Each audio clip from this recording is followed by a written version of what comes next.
ধন্যবাদ আপনাকে এবং সহ আলোচক সারোয়ার ভাইকে।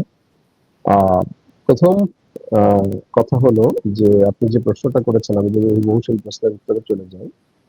এবারের নির্বাচন একটি মানে জন আকাঙ্ক্ষার নির্বাচন, এবং 18 বছর এই দেশের মানুষ ভোট দিতে পারে নাই, বা যারা ভোট দিয়েছে তাদের রায় মানে মানে ফল লাভ করে নাই। একটি সিলেক্টিভ ফল লাভ 2008, 2014, 2018 এবং 2024 এইগুলোতে একটি মানে নির্ধারিত ফল জাস্ট একটা প্রক্রিয়ার মধ্যে দিয়ে ঘোষণা করা হয়েছে।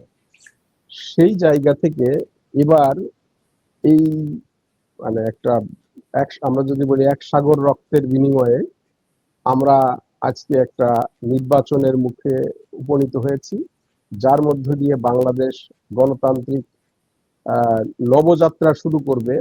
এটা দেশের মানুষের প্রত্যাশা।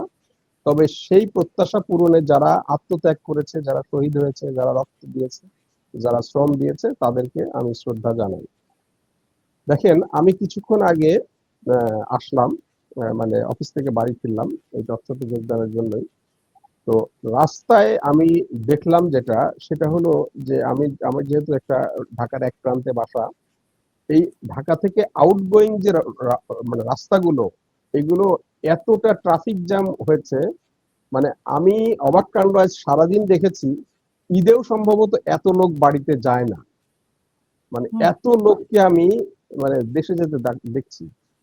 এর মধ্য দিয়ে এখানে হয়তো একটা বড় ছুটি, একটা উপলক্ষ নিঃসন্দেহে, কিন্তু তার বাইরেও মানুষের যে ভোট দানের প্রতি আগ্রহ, এই দেশের মানুষের যে মানে গণতন্ত্রের প্রতি যে তীব্র আকাঙ্ক্ষা এবং ভোটদানের প্রতি যে প্রবল আকাঙ্ক্ষা, যেটাকে ফ্যাসিস্ট হাসিনা অবদমিত করে রেখেছিল, এই আকাঙ্ক্ষার কিন্তু বাস্তবায়ন বা বাস্তব ঘটনা আমি এই বিপুল পরিমাণ লোককে মানে আমি মানে ঢাকায় যাওয়া থেকে আমি বুঝতে পারি। এবং নিশ্চয়ই সরকার ভাই একমত হবেন, গতকাল থেকেই কিন্তু ঢাকার যানজট বা সবকিছু মানে অনেকখানি কমে গেছে, মানে মানুষের সংখ্যা ঢাকায় অনেক কমে গেছে গতকাল থেকেই।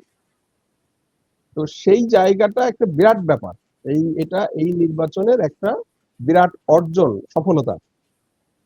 দ্বিতীয় যে বিষয়টা গুরুত্বপূর্ণ হিসাবে আমি দেখি, সেটা হলো যে এবারের আপনি যে সংশয়ের কথা বললেন, আমি মনে করি এবারের নির্বাচন বাংলাদেশের ইতিহাসের সবচেয়ে কম সংঘাতপূর্ণ একটি নির্বাচন হচ্ছে।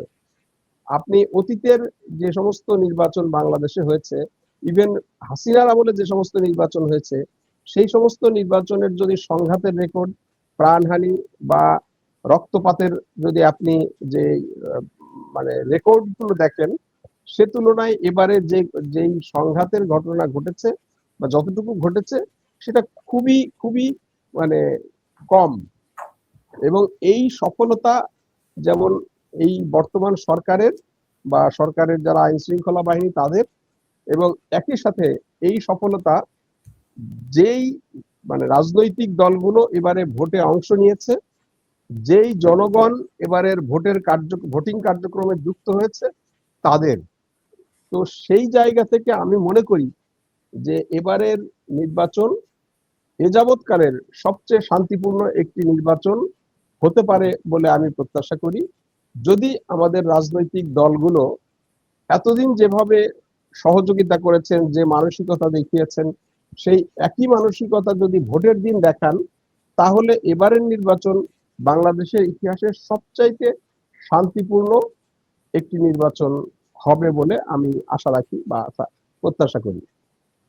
এখন নির্বাচন, যখন একটি নির্বাচন এমন ভাবে হয় যেখানে নির্বাচনটা মানে আমি যদি আবার এইভাবে বলি, দেখেন এই নির্বাচনে আরো একটা বিশেষ বৈশিষ্ট্য আছে। সেই বৈশিষ্ট্য কি, এবারের নির্বাচনে আগে থেকে আপনি বলে দিতে পারছেন না যে অমুক দল নিশ্চিত জিতে গেছে বা জয়লাভ করে ফেলেছে। এখানে যে দুইটি বড় জোট যারা নির্বাচন করছে, তারা প্রত্যেকেই জয়লাভের প্রত্যাশা করছে এবং তারা মনে করে যে তারা জিতে যাবে।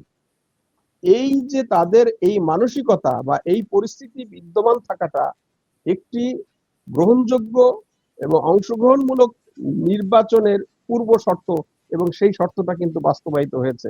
এবার কিন্তু বলা যাচ্ছে না যে আমিডামির নির্বাচন, কারণ এই নির্বাচনে যে কোনো পক্ষ, দুইটা পক্ষই তারা জয়ের প্রত্যাশা করছে। কেউ বলছে না যে না অমুক পক্ষ অলরেডি জিতে গেছে বা সরকার অমুক পক্ষকে নির্বাচনের আগেই জিতিয়ে দিয়েছে, আমরা জাস্ট নির্বাচনে গ্রহণের জন্য অংশগ্রহণ করছি, এরকম পরিস্থিতি কিন্তু এখানে নাই। তো সে কারণে এটাও কিন্তু এই নির্বাচনের একটা সফলতা। তো এবং সেই সফলতা নিশ্চয়ই এই সরকারের কৃতিত্ব, এবং সেই সফলতা অবশ্যই যারা নির্বাচনে অংশগ্রহণ করেছেন, যে সমস্ত জনগণ ভোটিং কার্যক্রমের সাথে যুক্ত হয়েছেন, তাদেরও এই সফলতা। শেষ যে বিষয়টা আমি বলি সেটা হলো যে দেখেন, নির্বাচন যখন হয়, নির্বাচনের দিনটা কিন্তু একটা চূড়ান্ত দিন। যেহেতু বহু বছর এদেশে নির্বাচন হয় নাই, বহু বছর পরে নির্বাচন হচ্ছে, এবং এখানে যেহেতু দুই পক্ষই নির্বাচনে জয়লাভের জন্য মানে প্রচন্ড রকম ভাবে উদ্গ্রীব এবং তারা আশাবাদী, সে কারণে তারা চাইবে, মানে দুটো পক্ষই চাইবে যে প্রত্যেকটা ভোট অথবা সর্বোচ্চ তার পক্ষের ভোট আনার জন্য। তো এই সর্বোচ্চ ভোট আনতে গিয়ে দেখা যায় ইলেকশনের দিন কিন্তু একটা, আমি আমার অভিজ্ঞতা থেকে, আমি নিজে অনেকগুলো নির্বাচনের সাথে বা ভোটিং কার্যক্রমের সাথে জড়িত ছিলাম, সেই অভিজ্ঞতা থেকে বলি, ইলেকশনের দিনে কিন্তু একটা শোডাউন দেয়া, ভোট কেন্দ্রের মানে চারপাশে প্রভাব বিস্তার করা, ভোটারদেরকে, নিজের ভোটারদেরকে পাহারা দিয়ে নিয়ে আসা, অন্য দলের ভোটাররা যেন মানে তাদেরকে ক্যাপচার করতে না পারে সেখান থেকে রক্ষা করা, এবং ভোট যাতে সুষ্ঠুভাবে হয়, দিতে পারে সে দেয়া, এবং পোলিং এজেন্ট গুলো তাদের যাতে ঠিক থাকে, অন্য কেউ পোলিং এজেন্টকে যেন ডিস্টার্ব করতে না পারে, এ ধরনের অনেক কার্যক্রমগুলো তখন কিন্তু এক ধরনের প্রতিযোগিতার মতো পরিস্থিতি তৈরি হয়ে যায়। এই প্রতিযোগিতার মতো পরিস্থিতি থেকে কিন্তু অনেক সময় দেখা যায় যে ছোটখাটো সংঘাত হয়, সংঘাতের ঘটনা ঘটে,